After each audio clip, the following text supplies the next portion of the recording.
At 2:47 a.m. in a Chicago hospital, billionaire Richard Hale sat beside his daughter's lifeless body, watching machines breathe for the child who had once filled his world with laughter.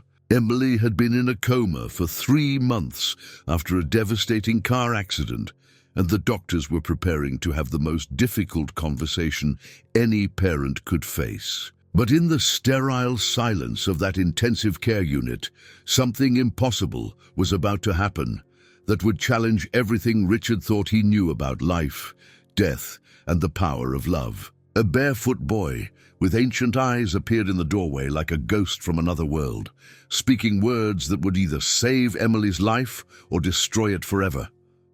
"Turn off the machines. She'll wake up." This mysterious child knew secrets about Richard's family that no stranger should know, carried impossible proof of connections that defied explanation, and demanded a father make the most terrifying choice imaginable: trust a homeless boy's promise or watch his daughter slip away into eternal darkness. What Richard discovered about this boy's identity would shatter his understanding of his own past and reveal family connections that stretched back generations. In the next 8 chapters, you'll witness a story of redemption, sacrifice, and miracles that will leave you questioning everything you believe about the boundaries between life and death. Some choices can only be made with faith, and some miracles can only happen when we find the courage to let go. Don't forget to follow our channel for more incredible true stories that will touch your heart and change your perspective. Like this video if you're ready to discover whether Richard found the strength to trust in the impossible, and comment below to let us know where you're watching from. The fluorescent lights of St. Mary's Hospital cast harsh shadows across the sterile white corridors. It was 2:47 a.m. on a cold November night in Chicago, and the pediatric intensive care unit was quieter than a tomb. Outside, the wind howled through the naked branches of the oak trees lining Michigan Avenue, rattling the windows like ghostly fingers trying to get in.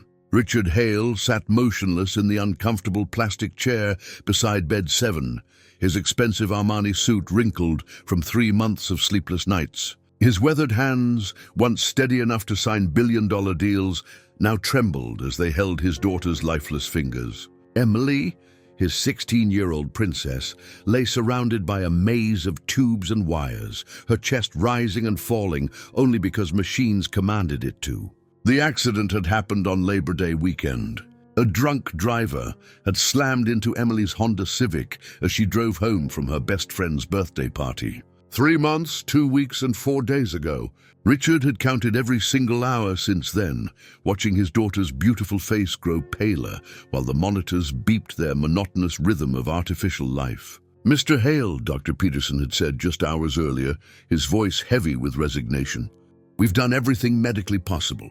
The brain scans show no activity. I know this is incredibly difficult, but we need to discuss alternatives." Alternatives. Such a clinical word for giving up on his little girl. Richard's empire stretched across 3 states: real estate, tech startups, oil refineries. He owned a mansion in Lincoln Park that had been featured in Architectural Digest, a penthouse in Manhattan, and a ranch in Montana where Emily used to ride horses every summer. But all his money, all his power, all his connections couldn't buy what he desperately needed: his daughter's eyes opening one more time. The hallway outside was empty, except for the night janitor mopping floors somewhere in the distance. Richard had paid for Emily to have the entire wing to herself, complete with round-the-clock private nurses and the best medical equipment money could buy. But tonight, even the nurses seemed to avoid the room, as if death itself was lurking in the corners, waiting. Richard pressed Emily's hand to his cheek, feeling the coldness of her skin against his tear-stained face. "Baby girl," he whispered, his voice cracking like a teenager's. "Daddy's here. I'm not going anywhere.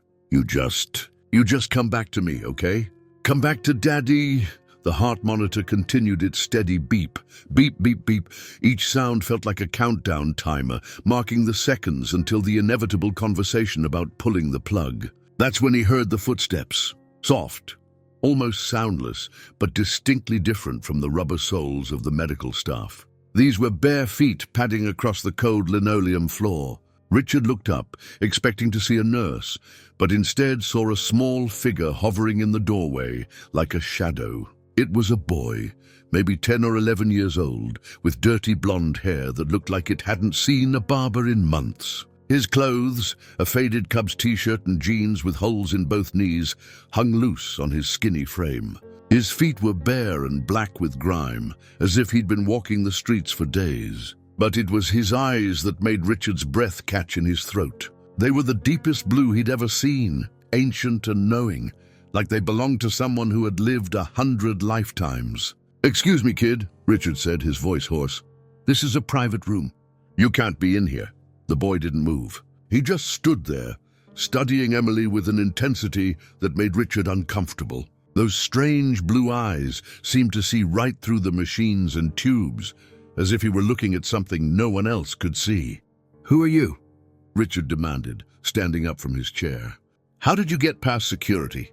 The boy finally looked at him, and Richard felt a chill run down his spine. There was something familiar about that face, something that tugged at memories he couldn't quite reach. "She's not ready to go yet," the boy said quietly, his voice carrying a certainty that seemed impossible for someone his age. "What did you say?" Richard took a step closer, his heart pounding.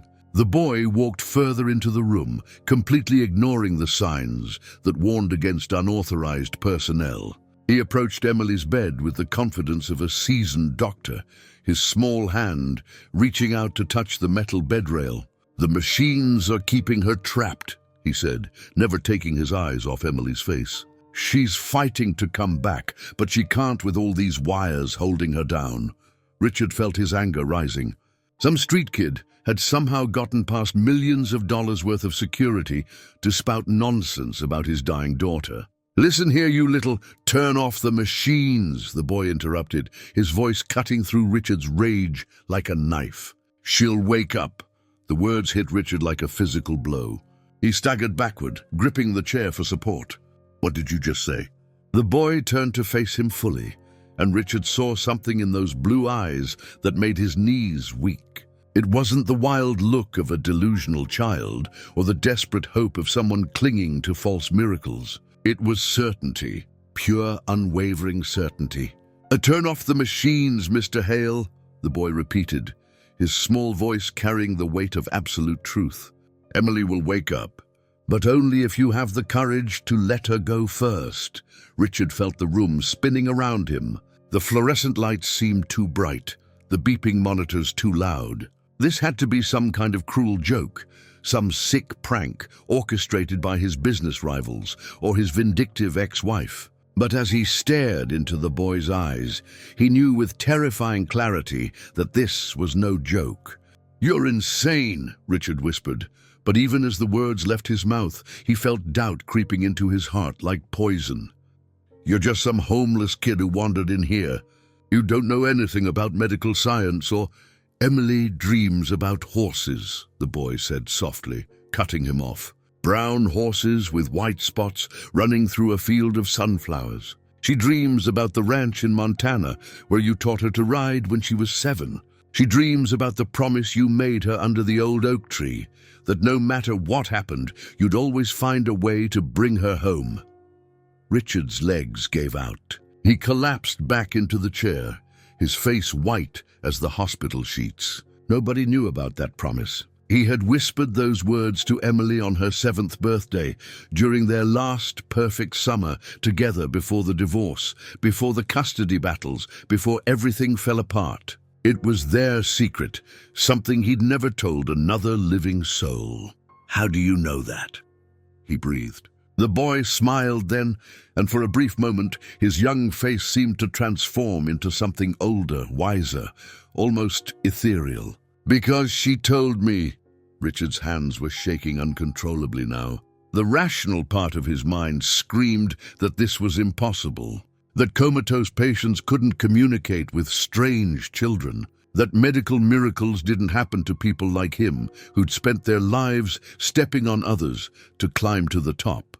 But the desperate father in him, the part that had been praying to a god he'd stopped believing in decades ago, clung to the boy's words like a drowning man clutching a life preserver.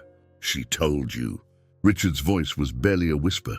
"She's been trying to tell you too," the boy said, walking closer until he was standing right beside Richard's chair.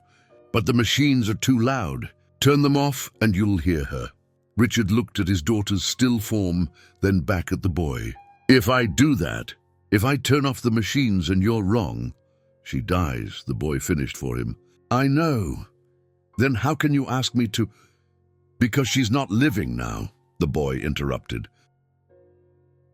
"She's trapped between worlds, fighting to come back to you, but unable to break through the artificial barriers keeping her suspended. The machines aren't saving her life, Mr. Hale. They're preventing her from living it."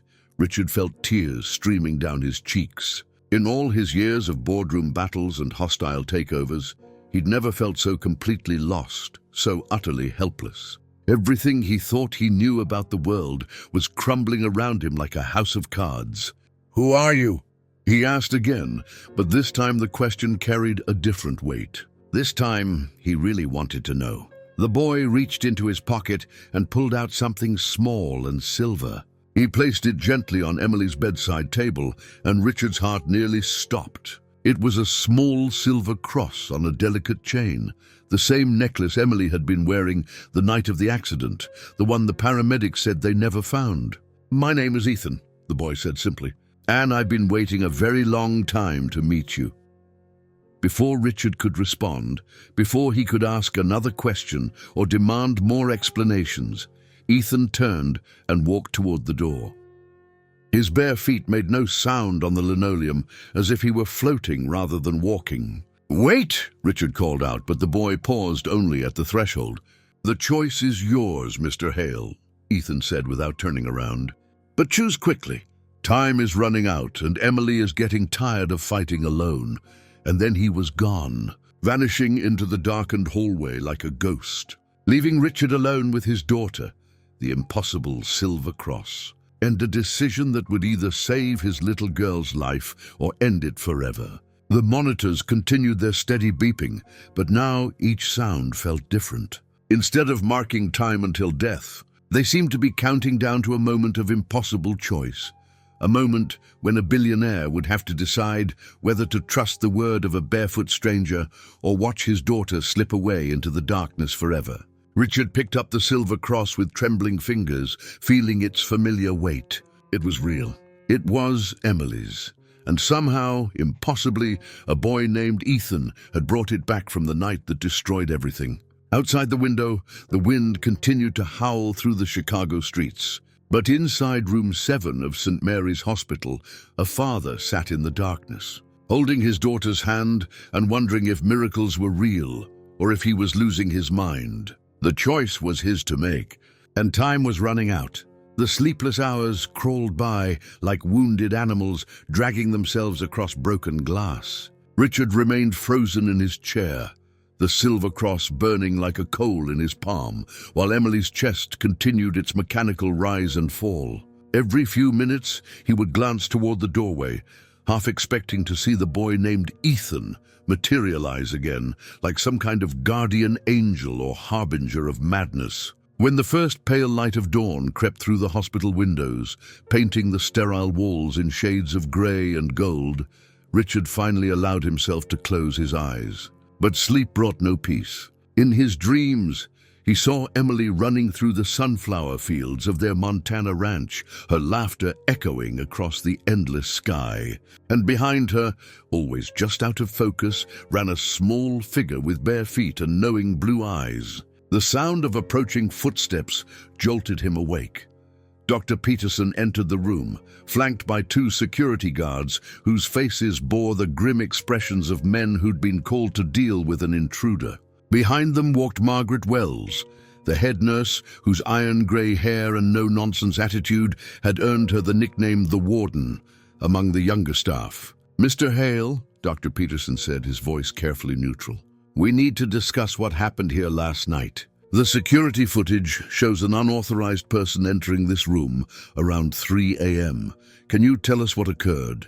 Richard felt his throat constrict. How could he possibly explain Ethan without sounding like a man who'd finally cracked under the weight of grief? There was a boy, maybe 10 years old. He somehow got past your security.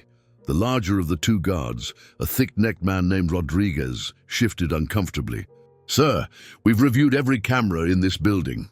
There's no footage of any child entering or leaving the hospital last night. The only person who came near this room was you. That's impossible, Richard said, his voice rising. He was here. He spoke to me. His words trailed off as he realized how insane he sounded. But the cross in his hand felt real enough, its silver surface warming under his touch. Margaret Wells stepped forward, her sharp eyes scanning the room with clinical precision. Mr. Hale, you've been under tremendous stress for months. It's not uncommon for family members in your situation to experience hallucinations or... I'm not hallucinating, Richard snapped, jumping to his feet. The sudden movement sent the chair clattering backward, and the guards tensed, their hands moving instinctively toward their radios. The boy was real. His name was Ethan. He knew things about Emily that no one else could possibly know. Dr. Peterson exchanged a meaningful glance with the head nurse. Mr. Hale, I think it might be beneficial for you to speak with Dr. Sarah Mitchell, our staff psychiatrist. She specializes in helping families cope with... I don't need a psychiatrist, Richard interrupted, his voice echoing off the walls. I need you to find that boy.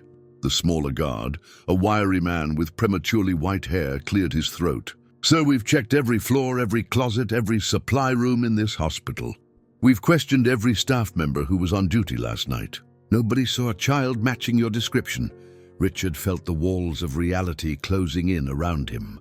Either he was losing his mind, or something extraordinary had happened in this room. Something that couldn't be explained by cameras or security protocols or medical science. He left this, Richard said desperately, holding up the silver cross. This is Emily's necklace. She was wearing it the night of the accident. Margaret Wells frowned, pulling a tablet from her pocket and scrolling through digital records. Mr. Hale, according to the paramedic report, your daughter wasn't wearing any jewelry when she arrived at the hospital. No necklace, no rings, no earrings. Her personal effects were limited to her clothing and the contents of her purse. But this is hers, Richard insisted, his voice cracking. I gave it to her for her 13th birthday. She never took it off. Dr. Peterson's expression softened with what might have been pity. Grief can play tricks on our memory, Mr. Hale. Sometimes we remember details that weren't actually... Don't. Richard's voice dropped to a dangerous whisper. Don't you dare tell me I'm imagining my own daughter's necklace. The room fell silent, except for the steady beeping of Emily's monitors. The guards shifted nervously, unsure whether they were dealing with a grieving father or a potential threat. Richard clutched the cross tighter, feeling its edges bite into his palm, hard enough to draw blood. That's when they heard it, a soft whistling echoing from somewhere in the corridor outside. The melody was hauntingly familiar, Amazing Grace, played in the innocent, slightly off-key way that only a child could manage. The sound seemed to drift through the walls, like smoke, filling the sterile air with something that felt almost sacred. Margaret Wells frowned, stepping toward the doorway. Who's making that noise? The whistling continued, growing slightly louder, as if whoever was creating it was walking slowly down the hallway. Rodriguez moved to follow the sound, his hand on his radio, but as soon as he stepped into the corridor, the melody stopped abruptly. "Hello?" he called out. "Is someone there?" His voice echoed back empty, swallowed by the antiseptic silence of the hospital morning. The guard returned to the room, shaking his head. Hallways completely empty. Must have been the ventilation system or something. But Richard knew better. He had heard that same whistling before, years ago, in a place that seemed like another lifetime. Emily used to whistle Amazing Grace when she was nervous or scared, usually right before one of her piano recitals or during thunderstorms. It was her way of calming herself, a habit she'd picked up from her grandmother before the old woman passed away. Dr. Peterson was watching Richard carefully, noting the way his face had gone pale and his hands had begun to tremble. Mr. Hale, I really think we should discuss your options moving forward. Emily's condition hasn't improved, and the longer we wait, no. Richard's voice was quiet but absolute. We're not discussing anything. Not yet. Mr. Hale, I understand this is difficult, but we have to be realistic about. I said no. Richard's shout made everyone in the room flinch. Even Emily's monitors seemed to skip a beat, their rhythmic beeping faltering for just a moment before resuming its steady cadence. In that moment of disrupted rhythm, Richard could have sworn he heard something else. A whisper so faint it might have been his imagination coming from Emily's direction. But when he looked at her face, it was as still and peaceful as ever, showing no signs of consciousness. The guards exchanged glances, clearly uncomfortable with the escalating tension. Rodriguez stepped forward, his voice carefully diplomatic. "Sir, maybe you should consider going home for a few hours. Get some rest, a hot meal. We'll keep watch over your daughter." "I'm not leaving her," Richard said flatly. "Not again." The words carried a weight that surprised everyone in the room, including Richard himself.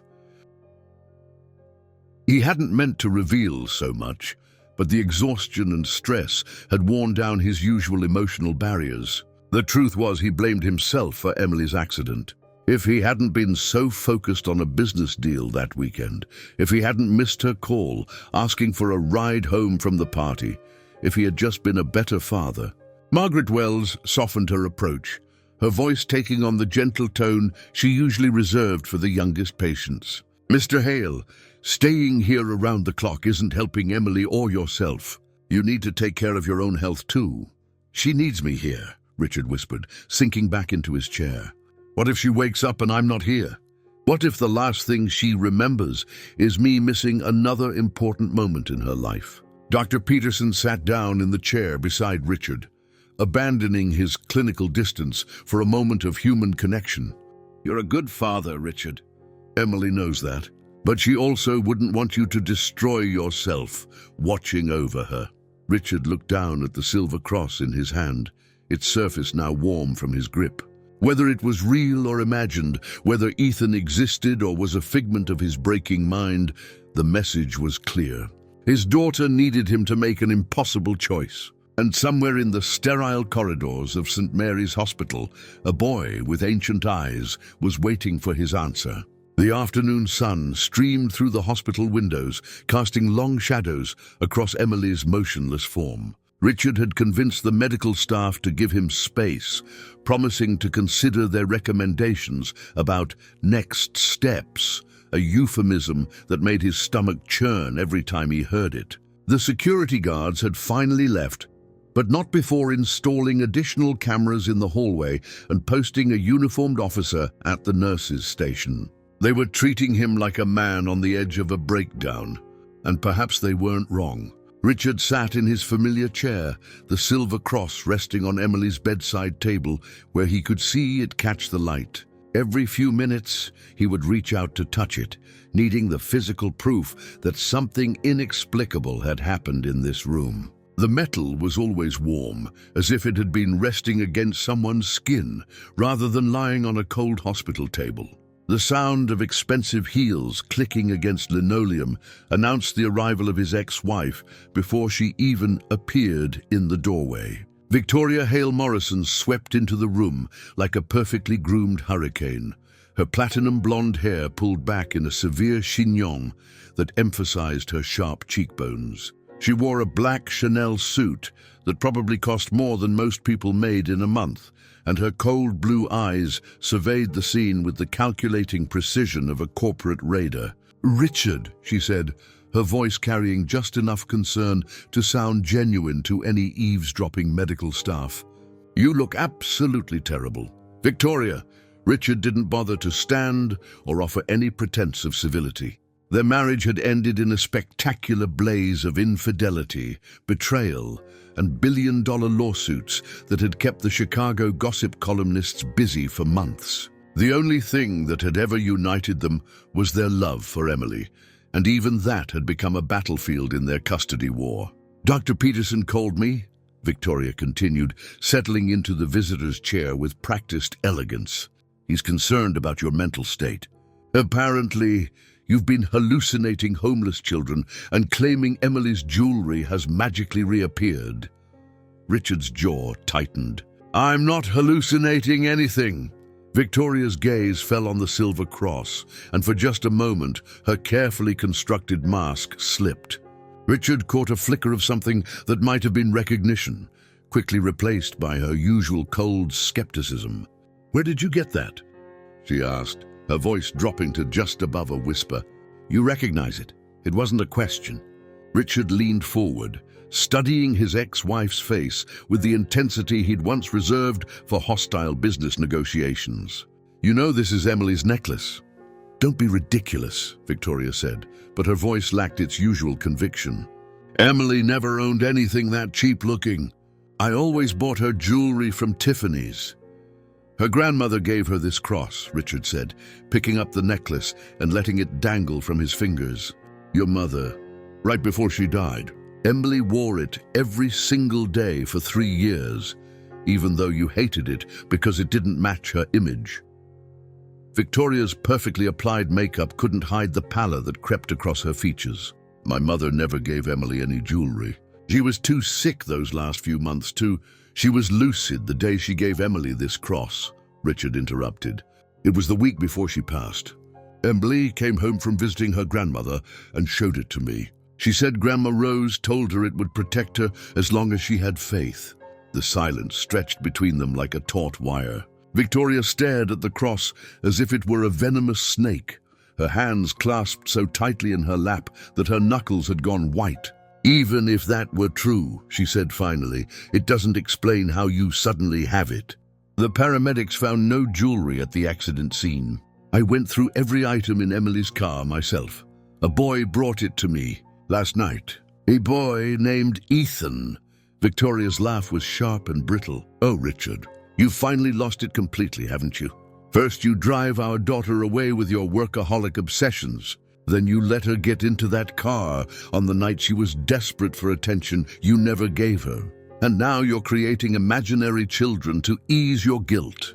Each word hit Richard like a physical blow, not because they were cruel, but because they contained just enough truth to cut deep. Emily had called him that night, wanting to talk about something important. But he'd been in the middle of a conference call with investors in Tokyo, and he'd promised to call her back. He never did. "You don't know what you're talking about," Richard said, but his voice lacked conviction. "Don't I?" Victoria stood up, her heels clicking against the floor as she began to pace. "Emily told me about the call she made that night. She'd been accepted to Northwestern's art program, something she'd dreamed about since she was 12. She wanted to share the good news with her father, but Daddy was too busy making money to answer the phone." Richard felt the walls of the room closing in around him. "She never told me about Northwestern, because you were never there to listen." Victoria's carefully maintained composure finally cracked, revealing the raw pain underneath. "She gave up trying to get your attention years ago. That's why she was at that party, Richard. Because her friends were the only ones who celebrated her victories and comforted her defeats." The heart monitor's beeping seemed to grow louder, each electronic pulse echoing in Richard's skull like an accusation. He looked at Emily's peaceful face and saw his failures reflected in every delicate feature. "I was providing for her future," he whispered. "You were hiding from her present," Victoria shot back. "And now look where your priorities have gotten us." That's when they heard it again. The soft whistling, drifting through the walls like a ghost's lament. Amazing Grace played with the innocent imperfection of a child's melody. Both Richard and Victoria froze, their argument forgotten as the haunting sound filled the sterile air. Victoria's face went white. "What is that?" "You hear it too," Richard said, relief and terror warring in his voice.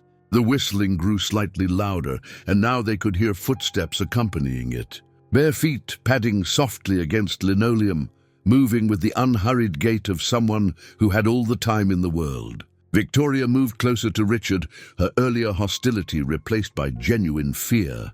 "Richard, what's happening here?" Before he could answer, a small figure appeared in the doorway. Ethan stood there in the same ragged clothes as before, his ancient blue eyes taking in the scene with calm understanding. He looked exactly as Richard remembered, except now Victoria could see him too. "Hello, Mrs. Morrison," Ethan said, his young voice carrying an old soul's wisdom. "I'm sorry for your loss." Victoria stumbled backward, her designer heels catching on the chair leg. "Who are you? How did you get in here?" Ethan stepped into the room, ignoring the security cameras and the posted guards as if they were invisible. "I'm here about Emily. She's been trying to reach both of you, but the machines make too much noise." "That's impossible," Victoria breathed. "She's in a coma. She can't—" "She dreams about art class," Ethan said softly, his eyes never leaving Emily's still form. "She dreams about painting sunsets and drawing horses and creating beauty that makes people feel less alone in the world. She dreams about showing her father the acceptance letter from Northwestern. And she dreams about her mother understanding that success isn't always measured in dollars." Both parents stared at the boy in stunned silence. Emily's acceptance to Northwestern was a secret she'd shared with no one except Victoria, and even then, only in a tearful phone call 2 days before the accident. Ethan reached into his pocket and pulled out a folded piece of paper, worn soft from handling. He placed it gently on Emily's bed, and Richard's heart stopped. Even from across the room, he could see the Northwestern University letterhead. "She wanted to surprise you," Ethan said, looking directly at Richard. "She was going to frame the letter and give it to you for Christmas.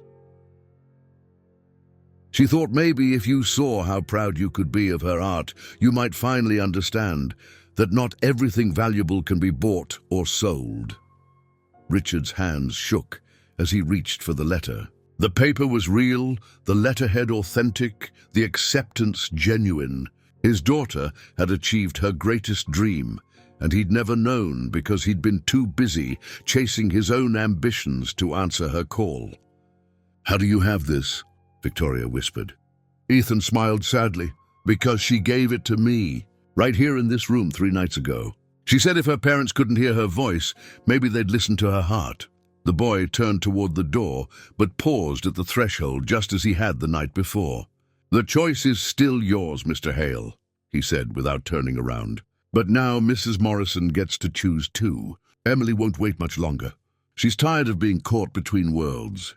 And she's starting to think maybe it would be easier to just let go."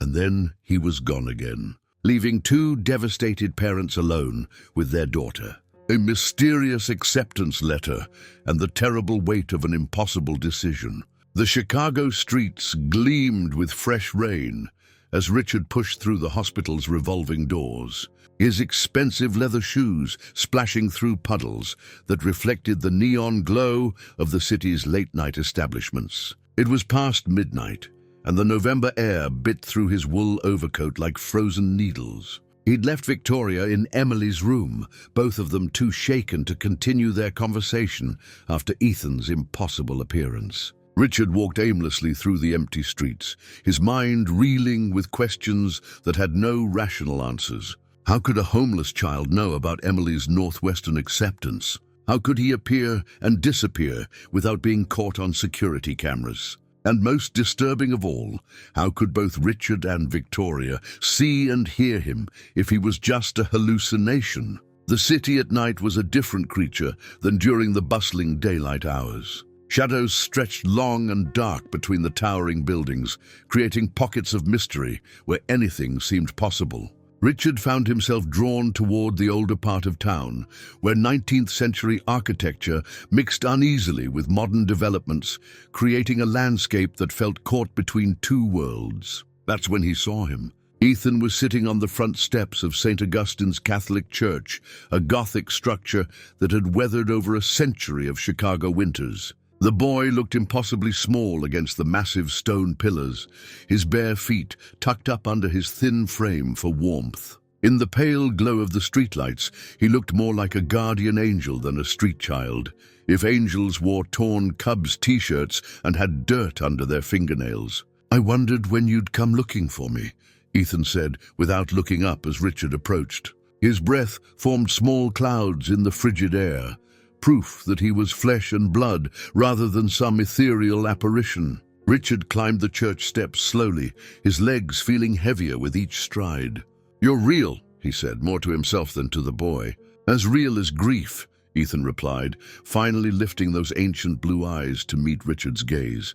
"As real as guilt, as real as the love you carry for your daughter." Richard sat down beside the boy, wincing as the cold stone penetrated through his expensive coat. Up close, he could see details that made his heart ache, the way Ethan's ribs showed through his thin shirt, the network of small scars on his hands that spoke of a hard life on the streets, the premature wisdom in his young face that came from experiencing too much pain too early. "How long have you been living like this?" Richard asked. Ethan shrugged, a gesture that seemed far too casual for someone discussing homelessness. "Long enough to understand that home isn't a place. It's a feeling you carry inside you." The words hit Richard with unexpected force. He thought about his mansion in Lincoln Park, with its 15 rooms and panoramic views of Lake Michigan. He thought about his penthouse in Manhattan and his ranch in Montana. All those properties, all that real estate. But when was the last time any of them had felt like home? "Where are your parents?" Richard continued, the father in him unable to ignore the tragedy of a child sleeping on church steps. Ethan's expression darkened, clouds passing across those blue eyes like shadows across water. "My mother died when I was 7. My father—" He paused, choosing his words carefully. "My father never knew I existed." Something in the boy's tone made Richard's chest tighten. There was a weight to those words that spoke of abandonment so complete it had shaped the child's entire worldview. Richard had felt like a failure as a father, but at least Emily had always known she was loved, even if his work had kept him from showing it properly. "I'm sorry," Richard said, and meant it. "Don't be sorry for me," Ethan replied, pulling his knees up to his chest. "Be sorry for Emily. She's fighting so hard to come back to you, but she doesn't know if she's worth the risk." Richard felt his throat constrict. "What do you mean?"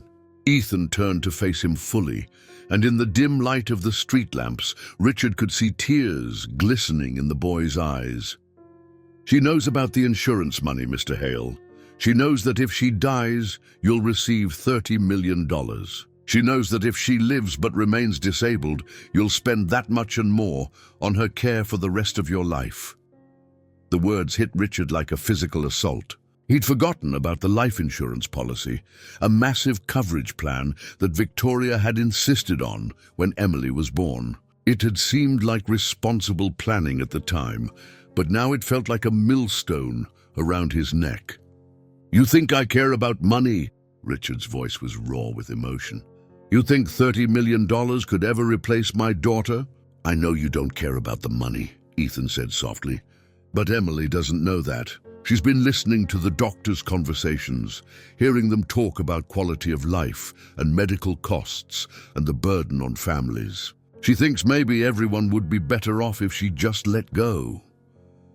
Richard buried his face in his hands, his shoulders shaking with silent sobs. All those nights he'd sat beside Emily's bed, he'd been focused on her physical healing. He'd never considered that her spirit might be fighting its own battle, weighing her value as a daughter against the financial and emotional cost of her survival. "How do you know all this?" Richard asked through his tears. Ethan reached into his pocket and pulled out a small, weathered photograph. It showed a young woman with Richard's dark hair and Emily's bright smile, holding a baby who gazed up at her with adoring blue eyes. Richard had never seen the photograph before, but something about the woman's face tugged at memories he'd buried long ago. "My mother was Sarah Mitchell," Ethan said quietly. "She worked as a receptionist at your downtown office 27 years ago." Richard's breath caught in his throat. "Sarah Mitchell." The name brought back a flood of memories he'd tried to forget. A beautiful young woman with kind eyes and a gentle laugh, who'd brought coffee to his office every morning and listened to his dreams of building an empire. They'd had a brief relationship during his separation from Victoria, before lawyers and prenups and custody battles had pulled him back into his marriage. "Sarah told me you were different then," Ethan continued, his voice barely above a whisper. She said you talked about wanting to create something meaningful, something that would make the world better. She said you had dreams beyond just making money. Richard stared at the photograph, his hands trembling. The baby in Sarah's arms had Ethan's eyes, his eyes. "You're my son," he breathed. Ethan nodded, a single tear rolling down his dirt-stained cheek. "She never told you she was pregnant. She said you'd chosen your path, and she didn't want to complicate your life any more than it already was. She raised me alone until the cancer took her." The revelation hit Richard like a sledgehammer to the chest. He had a son who'd been living on the streets while Richard accumulated billions. A son who'd been surviving on scraps while Richard dined in five-star restaurants. A son who somehow had the power to save Emily's life. "Why didn't you tell me sooner?" Richard asked, his voice breaking. "Because I needed you to choose Emily first," Ethan replied. "Not because of guilt or obligation to me, but because you finally understood what it means to be a father. Emily needs to know that you'd risk everything for her, even if it means losing everything else." Richard looked at this boy, his son, who'd been abandoned by circumstances beyond his control, yet still carried enough love in his heart to try to save his half-sister's life. The irony was devastating. He'd spent Emily's entire life trying to provide for her financial security, while his unknown son had learned to provide the only currency that truly mattered: unconditional love. "What happens if I turn off the machines and you're wrong?" Richard asked. Ethan smiled through his tears, and for a moment Richard could see Sarah's gentle spirit shining through the boy's weathered features. "Then Emily goes to sleep, knowing her father loved her enough to risk everything for her. And maybe that's all any child really needs." The church bells began to chime midnight, their bronze voices echoing through the empty streets like a call to prayer. Richard stood up slowly, his decision crystallizing in his heart like ice forming on still water. He had 2 children now. One fighting for her life in a hospital bed, and one fighting for survival on the streets. Both of them needed him to be the father he'd never learned how to be. "Come with me," Richard said, extending his hand to Ethan. The boy looked up at him with hope and fear warring in those ancient blue eyes. "Where are we going?" "Home," Richard replied. "We're going to bring Emily home." The fluorescent lights of the hospital cafeteria cast harsh shadows across the scattered tables, most of which sat empty in the pre-dawn hours. Richard had brought Ethan here after stopping by the gift shop to buy him a hoodie and shoes. Small gestures that felt monumentally inadequate given the circumstances. The boy sat across from him now, methodically eating a turkey sandwich, while Richard nursed his 3rd cup of bitter coffee, both of them avoiding the conversation they needed to have. Victoria's absence from Emily's room had been noted by the night shift nurses, who whispered among themselves about the strange family dynamics they'd witnessed. Richard could only imagine what the gossip mill would make of his late-night disappearance, followed by his return with a homeless child who bore an unsettling resemblance to him around the eyes. "The media's starting to sniff around," Richard said quietly, breaking the comfortable silence that had settled between them. Through the cafeteria windows, he could see news vans beginning to gather in the hospital parking lot like vultures sensing carrion. Someone leaked the story about Emily's condition. They're calling it Billionaire's Daughter in Life or Death Drama. Ethan looked up from his sandwich, mayonnaise clinging to the corner of his mouth in a way that made him look heartbreakingly young. "Are you ashamed of me?"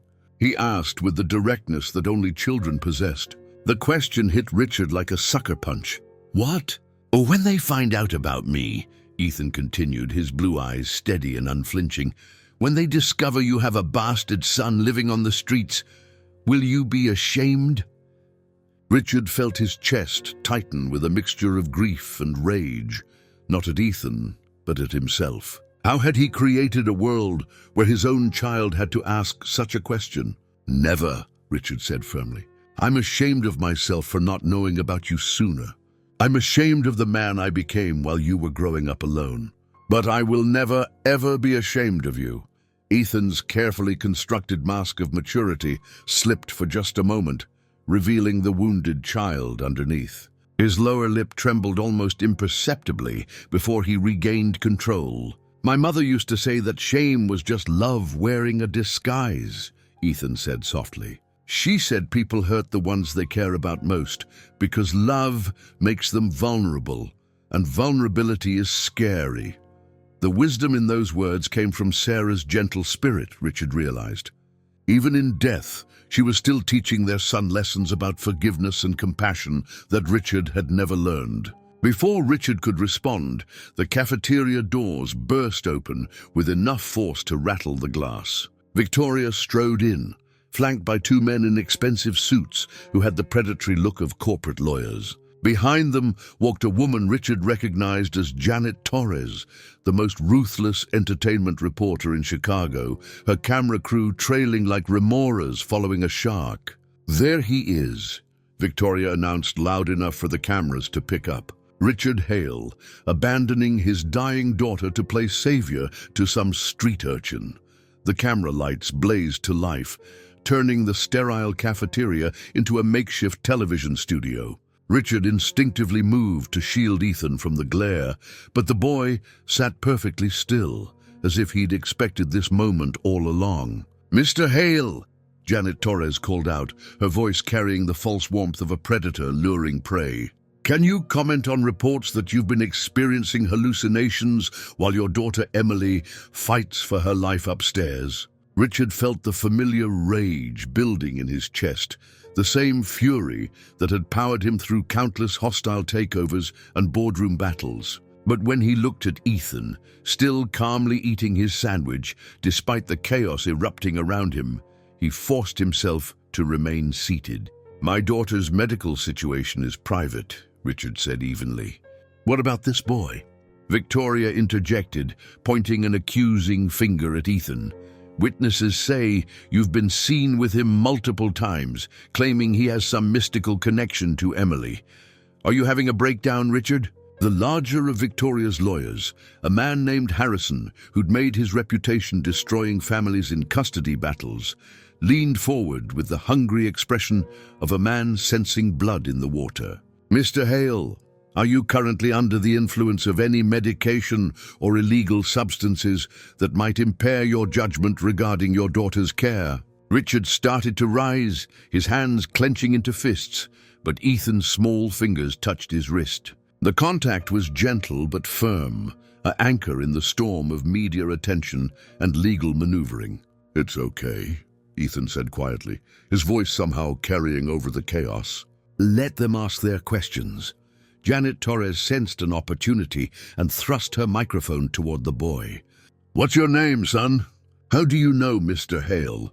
Ethan looked directly into the camera with those ancient blue eyes, completely unfazed by the attention.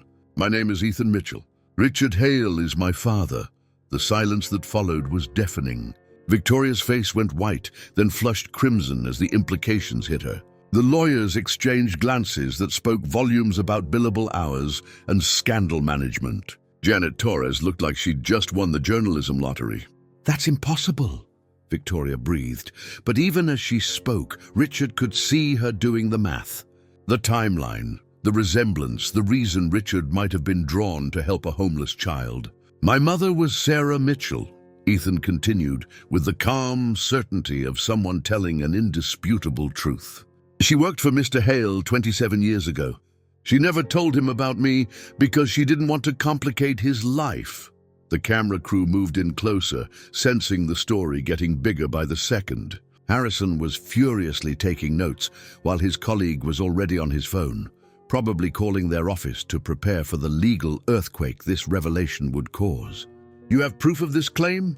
Janet Torres pressed, her reporter's instincts overriding any concern for the human drama unfolding before her. Ethan reached into his pocket and pulled out the worn photograph he'd shown Richard earlier. "This is my mother holding me when I was a baby. She kept this picture until the day she died." Victoria snatched the photograph before anyone could stop her, her hands shaking as she examined it. Richard watched her face cycle through disbelief, recognition, And finally, a cold fury that he'd seen her direct at business rivals who'd crossed her. "Even if this is true," she said, her voice sharp enough to cut glass, "it doesn't change anything about Emily's situation. It just proves that my ex-husband has even worse judgment than I thought. Trusting the delusions of a child he's never met." "He's not delusional," Richard said, his voice carrying a quiet authority that made everyone in the cafeteria fall silent. "Ethan knows things about Emily that no one else could know. He has her necklace, the one your mother gave her. He knew about Northwestern." Victoria's composure cracked slightly. "Anyone could have stolen that necklace from the accident scene, and the Northwestern letter is public record now that the media's involved." But Richard could see the doubt creeping into her eyes. She'd seen Ethan appear and disappear from Emily's room. She'd heard the whistling, felt the same inexplicable certainty that something beyond medical science was happening in that sterile hospital room. Ethan stood up slowly, his small frame dwarfed by the adults surrounding him. "Mrs. Morrison," he said, his young voice carrying an old soul's patience, "you don't have to believe in me, but you do have to choose whether you believe in Emily." The boy walked toward the cafeteria exit, ignoring the cameras following his movement. At the doorway, he paused and looked back at Richard. "She's getting weaker," Ethan said simply. "The longer you wait, the harder it becomes for her to find her way back. Time is running out." And then he was gone, leaving Richard alone with his ex-wife, her lawyers, a pack of hungry reporters, and the terrible weight of a decision that would define the rest of his life. The camera lights continued to blaze, but Richard no longer saw them. All he could see was Emily's peaceful face, and all he could hear was the steady beeping of machines that might be keeping her alive, or might be keeping her trapped between worlds. The choice was his to make, and the whole world was watching. The private investigator's office smelled of stale coffee and broken dreams. Richard sat across from Marcus Webb, a former Chicago PD detective whose weathered face told stories of too many years spent digging through other people's secrets. Webb's desk was cluttered with manila folders, computer printouts, and the detritus of a man who made his living excavating the buried truths that powerful people preferred to keep hidden. "I've got to hand it to you, Mr. Hale," Webb said, sliding a thick folder across the scarred wooden desk. "In 30 years of this business, I've never had a client ask me to investigate his own past. Most people pay me to cover things up, not dig them deeper." Richard's hands shook slightly as he opened the folder. The media circus from the morning had followed him everywhere. Reporters shouting questions outside his office building, camera crews camped outside his mansion, his stock price fluctuating with every leaked detail about Emily's condition and his mysterious connection to a homeless boy claiming to be his son. The first photograph in the file hit him like a physical blow. It was Sarah Mitchell, younger than he remembered, standing outside the Hale Industries building on what appeared to be her last day of work. She was visibly pregnant, her hand resting protectively on her rounded belly, her face a mixture of sadness and determination that spoke of a decision that had cost her everything. "She quit the day after you reconciled with your wife," Webb said, lighting a cigarette despite the no smoking sign on his wall. "No 2 weeks' notice, no forwarding address. Just cleaned out her desk and disappeared. Your HR department assumed she'd found another job." Richard studied the photograph, remembering that day, 27 years ago. Victoria had agreed to take him back after their separation, but only if he severed all ties with anyone who might complicate their reconciliation. He'd been so desperate to save his marriage, so convinced that providing Emily with an intact family was worth any personal sacrifice, that he'd never questioned Sarah's sudden departure. "She moved to Milwaukee," Webb continued, exhaling smoke that created ghostly patterns in the fluorescent light. "Worked as a waitress until the baby was born, then took in sewing to make ends meet. Never married, never sought child support, never contacted you or your family." The next series of photographs documented a life of quiet struggle that made Richard's chest tighten with guilt. Sarah working double shifts at a diner while visibly exhausted. Sarah reading to a young Ethan in what appeared to be a rundown apartment. Sarah in a hospital bed, her face gaunt from chemotherapy, while a 7-year-old Ethan held her hand. The cancer was aggressive, Webb said softly. Pancreatic. She lasted 6 months after the diagnosis. The boy went into the foster system after she died. Richard found his voice, though it came out as barely a whisper. What happened to him in foster care? Webb's expression darkened. 3 different homes in 4 years. The first family returned him after 6 months, said he was too withdrawn and strange. The second placement lasted 2 years until the foster father was arrested for financial fraud. The third family... Webb paused, stubbing out his cigarette with more force than necessary. Let's just say Child Protective Services should have done a better job screening them. The implications hung heavy in the air between them. Richard didn't need the details to understand what had happened to his son while he'd been building his empire and providing Emily with every luxury imaginable. He ran away when he was 11, Webb continued. Been on the streets ever since. Somehow made his way back to Chicago about 6 months ago. Richard felt bile rising in his throat. While he'd been worrying about Emily's private school tuition and college funds, his other child had been surviving on scraps and sleeping in doorways. There's more, Webb said, pulling out another photograph. This one showed a young Ethan, maybe 8 or 9 years old, standing in front of a Methodist church somewhere in Milwaukee. But it wasn't the setting that made Richard's breath catch. It was the silver cross hanging around the boy's neck, identical to the one that had mysteriously appeared in Emily's hospital room. I tracked down the pastor who ran that church, Webb explained. Reverend Johnson. He remembers Ethan well. Said the boy claimed his mother had given him that cross before she died. Told him it was a family heirloom that would protect him as long as he had faith. Richard's hands were trembling now as he examined the photograph. The cross was unmistakably the same one Emily had worn, the one that had disappeared from the accident scene, the one that Ethan had somehow returned to the hospital room. That's impossible, Richard breathed. Emily's cross came from Victoria's mother. Rose gave it to Emily when she was dying. Webb leaned back in his chair, the springs creaking under his weight. That's where things get interesting, Mr. Hale. I did some digging into your former mother-in-law's background. Turns out Rose Morrison had a sister named Catherine who died young, cancer, just like Sarah Mitchell. Catherine left behind some personal effects, including a pair of matching silver crosses. The room seemed to spin around Richard as the implications sank in. I'm saying Rose Morrison gave one cross to your daughter Emily, and somehow, maybe through some connection we'll never understand, the matching cross found its way to your son Ethan through his mother. Webb pulled out one final document, a genealogy chart covered in highlighted connections. Here's the real kicker, Mr. Hale. I traced both women's family trees back 3 generations. Sarah Mitchell and Rose Morrison were distant cousins. They probably never knew about each other, but they shared great-grandparents from Ireland. Richard felt the world tilting on its axis. The children he'd fathered with different women, in different decades, had been connected by blood ties that went back generations. The crosses weren't just similar. They were part of a matched set, passed down through family lines that had converged in his life without his knowledge. It gets stranger, Webb continued, clearly enjoying the impact his revelations were having. I spoke to some of the nurses at St. Mary's.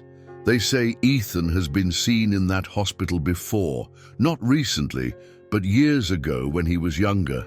A night janitor remembers a kid matching his description, hanging around the children's cancer ward about 5 years back, before he disappeared again. The implications were staggering. Ethan had been drawn to hospitals, specifically to places where children were fighting for their lives long before Emily's accident, as if some invisible force had been preparing him for this moment, teaching him to navigate the boundary between life and death. Richard closed the folder with shaking hands, his rational mind reeling from revelations that defied logical explanation. He had 2 children, connected by blood and destiny in ways that seemed impossible. When fighting for her life in a hospital bed, one living on the streets with knowledge that transcended normal human experience. "What do I do with this information?" Richard asked. Webb studied him with the weary eyes of a man who'd seen too much human nature to be surprised by anything. "That depends, Mr. Hale. Are you looking for reasons to believe in your son, or are you looking for ways to dismiss him?" Before Richard could answer, his phone buzzed with an urgent text message from Dr. Peterson. "Emily's vitals are declining rapidly. You need to get here now." Richard stood up so quickly that his chair toppled backward. The investigation had given him answers, but those answers had only deepened the mystery. Ethan wasn't just some random homeless child with an uncanny ability to know impossible things. He was Richard's son, connected to Emily through bloodlines that stretched back generations, carrying a cross that matched his sister's in ways that defied coincidence. As Richard raced through Chicago traffic toward the hospital, one thought echoed in his mind with growing certainty. Whatever was happening in Emily's room wasn't just medical. It was something deeper, older, and more profound than anything science could explain. His children needed him now, both of them, and time was running out. The elevator ascended to the pediatric ICU with agonizing slowness. Each floor that passed marked by a soft ding that echoed in Richard's chest like a countdown to judgment. His reflection in the polished steel doors showed a man who'd aged years in the space of days, his usually immaculate appearance disheveled, his eyes red-rimmed with exhaustion and grief, his hands trembling with the weight of impossible decisions. When the doors finally opened, he was greeted by a scene of controlled chaos. Dr. Peterson stood hunched over a bank of monitors, his usually calm demeanor replaced by the urgent intensity of a man fighting against time. Nurses moved with practiced efficiency around Emily's bed, adjusting IVs and checking readings on machines whose purpose Richard had never bothered to understand until now. "What's happening?" Richard demanded, pushing through the medical staff to reach his daughter's side. Dr. Peterson looked up, his face grave. "Emily's brain activity has been fluctuating wildly over the past hour. We're seeing patterns we've never encountered before, almost like she's fighting against the sedation, trying to surface from the coma." Richard felt a surge of hope mixed with terror. "Fighting to wake up, or fighting to let go," Dr. Peterson said quietly. "Her body is under tremendous stress. Whatever's happening in her mind right now, it's taking a physical toll. We need to make a decision about her care immediately." The room fell silent, except for the increasingly erratic beeping of Emily's monitors. Richard looked at his daughter's face, searching for any sign of consciousness, any hint that she could hear the medical discussions swirling around her bed. Her skin had taken on an almost translucent quality, as if she were slowly fading from the physical world. That's when he noticed Victoria standing in the corner, her usually perfect composure completely shattered. She clutched a tissue in one hand and her phone in the other, her eyes fixed on Emily with the desperate intensity of a mother watching her child slip away. "The lawyers want to know about my son," Victoria said without looking at Richard. Her voice was hollow, stripped of its usual venom. "They're saying this complicates Emily's medical decisions. If Ethan is really your child, he might have legal standing to—" "Stop," Richard said firmly. "This isn't about lawyers or legal standings. This is about Emily." Victoria finally looked at him, and he was shocked to see tears streaming down her cheeks. "I can't lose her, Richard. Whatever happened between us, whatever mistakes we made, I can't lose our little girl." Before Richard could respond, a commotion in the hallway drew everyone's attention. Through the glass walls, they could see security guards surrounding a small figure, their radios crackling with urgent communications. Ethan stood calmly in the center of the chaos, his ancient blue eyes focused on Emily's room with laser-like intensity. "He's been trying to get in here for the past hour," Margaret Wells explained, approaching Richard with barely concealed frustration. "Security keeps escorting him out, but he somehow keeps appearing again. It's like he's walking through walls." Richard pushed past the guards and into the hallway, where Ethan waited with the patient stillness of someone who'd learned to endure whatever the world threw at him. "She's leaving," Ethan said simply, his young voice cutting through the medical terminology and adult confusion with devastating clarity. "Emily's spirit is letting go because she thinks it's what everyone wants." "That's not true," Richard said, his voice breaking. "I want her to live. I want her to come back to me." Ethan shook his head sadly. "She hears the doctors talking about her like she's already gone. She hears her mother crying and thinks it means she's causing too much pain. She doesn't understand that love sometimes looks like grief." Dr. Peterson had followed Richard into the hallway, his scientific mind struggling to process what he was witnessing. "Son, I don't know who you are or how you keep getting past security, but I'm her brother," Ethan interrupted, his words causing a ripple of shock through the assembled medical staff. "And I'm the only one who can still hear her voice." Victoria appeared in the doorway, her face pale but her voice steady. "Prove it," she said. "If you can really communicate with Emily, tell us something only she would know."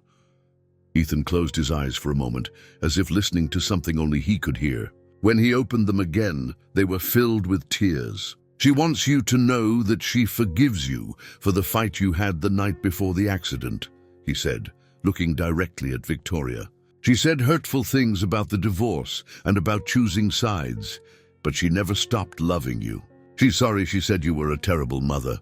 Victoria's knees buckled, and she had to grab the doorframe for support. The fight Ethan described had indeed happened, but it was something Emily and Victoria had told no one about. A vicious argument about loyalty and family that had ended with Emily storming out and Victoria drinking herself into a stupor. "And she wants you to know," Ethan continued, turning to Richard, "that the reason she was driving that night wasn't because she was angry about the phone call. She was driving to your office to surprise you with the Northwestern letter in person. She wanted to see your face when you realized she'd gotten into her dream school." Richard felt the world spinning around him as the truth hit like a physical blow. Emily hadn't been fleeing from disappointment that night. She'd been running toward love, toward the father she'd never stopped believing in, despite his countless failures. "She's tired of fighting," Ethan said, his small voice carrying the weight of impossible knowledge. "The machines are holding her body here, but her spirit wants to go home. She thinks if she dies, everyone's pain will stop." Dr. Peterson stepped forward, his medical training warring with what he was witnessing. "Even if what you're saying is true, son, turning off life support would be murder." Ethan finished for him. "Or mercy?" The question hung in the air like incense, sacred and terrible. Richard looked at his son, this child he'd never known existed, who'd been shaped by abandonment and loss into something that seemed to exist between worlds. Then he looked at Emily, trapped between machines and mortality, fighting a battle that medical science couldn't comprehend. "If I turn off the machines," Richard said quietly, "and you're wrong about her waking up, then she dies knowing her father loved her enough to risk everything," Ethan replied. "And maybe that's all any of us really need, to know that someone loved us enough to let us go." Victoria moved to stand beside Richard, her hand finding his arm in a gesture of unity they hadn't shared since Emily was small. "We decide together," she said firmly. "Whatever we choose as her parents." Dr. Peterson looked between them, understanding that he was witnessing something beyond his medical expertise. "If you're going to do this, it has to be now." Her vitals are declining rapidly.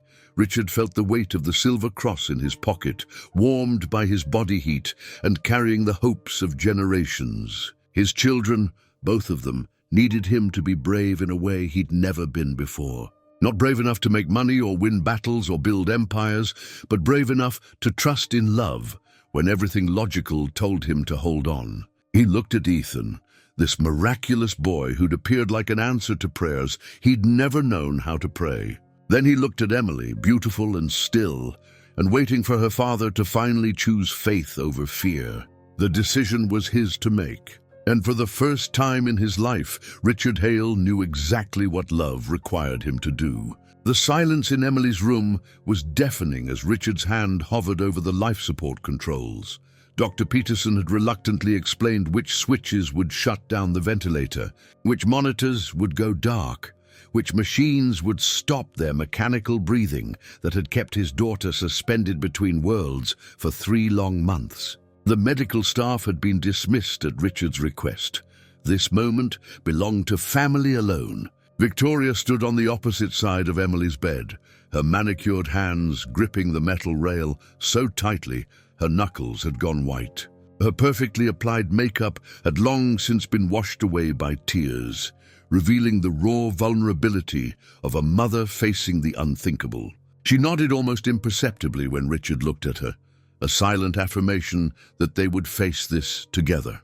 Ethan positioned himself at the foot of the bed, his small frame dwarfed by the massive medical equipment surrounding them. He had removed his shoes and hoodie, standing barefoot in his torn Cubs t-shirt, like some kind of guardian angel dressed as a street child.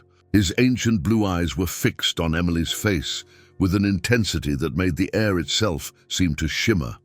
"Before we do this," Richard said, his voice barely above a whisper, "I need you both to know something." He pulled the worn photograph from his pocket, the one showing Sarah Mitchell holding baby Ethan. "Ethan, your mother was the kindest person I ever knew. She deserved so much better than what I gave her.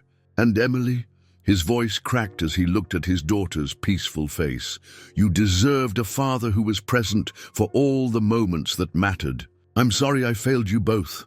Victoria reached across the bed and touched Richard's hand, their fingers intertwining for the first time in over a decade. "We all failed," she said softly. "But maybe love isn't about being perfect. Maybe it's about being brave enough to try again when everything falls apart." Ethan stepped closer to Emily's bed, placing his small hand on her forehead with infinite gentleness. "She says she can hear you," he whispered, tears streaming down his dirt-stained cheeks. "She says she's not afraid anymore. She just wants to come home." Richard felt the silver cross burning against his palm as he reached for the ventilator controls. His hand trembled as 27 years of business decisions, hostile takeovers, and calculated risks paled in comparison to this single moment of faith. Everything he thought he knew about control and power and the ability to buy outcomes crumbled away, leaving only a father's love and a prayer he didn't know how to speak. "I love you, baby girl," he whispered to Emily. "Come back to us." The first switch clicked with a soft sound that seemed to echo through eternity. The ventilator's rhythmic whooshing fell silent, and suddenly the room felt bigger, emptier, as if something essential had been subtracted from the universe. Emily's chest stopped its mechanical rise and fall, and for a terrifying moment, she lay completely still. One by one, Richard shut down the remaining machines. The heart monitor's steady beeping faded to nothing. The IV pumps stopped their quiet humming. The oxygen saturation alarm fell silent. Within minutes, the room that had been filled with the sounds of artificial life became as quiet as a cathedral. Victoria sobbed openly now, her corporate composure completely shattered as she watched her daughter lying motionless without the support of modern medicine. Richard felt his own tears falling freely, each drop carrying the weight of a lifetime's worth of regrets and missed opportunities. But Ethan remained perfectly calm, his hand still resting on Emily's forehead. "Deaton, wait," he said softly. "Listen." In the profound silence that followed, Richard became aware of something he hadn't noticed before. Emily's breathing, shallow, barely perceptible, but unmistakably real. Her chest rose and fell on its own, without mechanical assistance, as if her body remembered how to live without the machines that had been doing the work for so long. "She's breathing," Victoria gasped, leaning closer to her daughter's face. "Oh my God, she's breathing on her own." But even as hope began to bloom in their hearts, Emily remained unconscious, her face as peaceful and still as it had been for months. The breathing was encouraging, but it wasn't the miracle they'd been praying for. Ethan closed his eyes and began to whisper something in a language Richard didn't recognize. Not English, not Spanish, but something older, more primal, like words that came from the soul rather than the mind. As he spoke, the silver cross in Richard's pocket grew warm, then hot, as if responding to some invisible energy. That's when Emily's fingers moved. It was subtle at first, just a slight twitch that could have been imagined. But then, her hand shifted on the white hospital sheets, and her eyelids began to flutter like butterfly wings, testing the wind. "Emily," Victoria breathed, her voice filled with desperate hope. Emily's eyes opened slowly, blinking against the harsh fluorescent lights, as if seeing the world for the first time. Her gaze was unfocused at first, but gradually it found Victoria's face, then Richard's, and finally settled on Ethan with a look of profound recognition. "I dreamed about you," she whispered to Ethan, her voice hoarse from months of silence. "You were in the sunflower field, telling me it was time to come home." Ethan smiled through his tears, removing his hand from her forehead with infinite gentleness. "Welcome back, sister." Emily struggled to sit up, and Richard rushed to help her, his hands shaking as he adjusted her pillows. She felt real and warm and alive in a way that transcended medical explanation. Her eyes were clear and focused, showing no signs of the brain damage the doctors had warned about. "Dad," she said, her voice growing stronger with each word. "I heard you talking to me." "All those nights I heard every word. I was trying so hard to come back, but I didn't know how until—" She looked at Ethan with wonder. "Until he showed me the way." Victoria collapsed into the chair beside the bed, her body racked with sobs of relief and joy. "My baby, my beautiful baby girl." Emily reached for her mother's hand, then for Richard's, creating a circle of connection that had been broken for too long. "I remember the accident," she said quietly, "but I also remember choosing to come back, choosing to fight for this family." Richard looked around the room for Ethan, wanting to thank this miraculous boy who had somehow bridged the gap between life and death, between broken families and healing love. But Ethan was gone, as quietly and mysteriously as he had appeared. On Emily's bedside table, where the boy had been standing, lay the silver cross and a small note written in childish handwriting. "Some families are worth fighting for. Take care of each other. E." Dr. Peterson burst through the door, alerted by the absence of monitor alarms, and stopped short at the sight of Emily sitting up and talking with her parents. His face cycled through disbelief, wonder, and professional confusion as he tried to process what he was witnessing. "This is medically impossible," he breathed, moving to check Emily's vital signs with hands that shook with excitement. Richard picked up the silver cross and the note, feeling their warmth against his palm. Outside the window, the Chicago skyline stretched endlessly into the distance, but for the first time in years, he had no desire to conquer it. Everything that mattered was right here in this room. "Some things can't be explained," Richard said, wrapping his arms around both Emily and Victoria. "They can only be believed." As the medical staff flooded back into the room to begin their tests and examinations, Richard held his family close and silently thanked a boy named Ethan, who had taught him that the greatest wealth wasn't measured in dollars, but in the courage to love without guarantees. Emily was home, and for the first time since her accident, Richard Hale felt like he might be home too. The end. In the end, Richard Hale learned that the greatest wealth isn't found in bank accounts or business empires, but in the courage to trust love when logic tells us to hold on. He discovered that sometimes the most profound acts of faith require us to let go of everything we think we control, and that miracles often come disguised as the most terrifying choices we'll ever have to make. Ethan, the boy who lived between worlds, taught us that family isn't just about blood. It's about showing up for each other when everything falls apart and choosing hope when despair seems like the only rational option. But here's the question that will haunt you long after this story ends. What would you have done in Richard's position? Would you have had the strength to turn off those machines based on the word of a homeless child? Could you have risked losing everything you love most for the chance to save it? And perhaps most importantly, how many Ethans have we passed on the streets without recognizing the angels walking among us, carrying messages we desperately need to hear? This story reminds us that the most important conversations happen not in boardrooms or courtrooms, but in hospital rooms at 3 a.m. when we're forced to confront what really matters. Love isn't about providing security. It's about having faith in each other, even when the outcome is uncertain. Richard found his children, both of them, and in doing so, he found himself. If this story moved you, please share it with someone who needs to remember that miracles are possible when we choose faith over fear.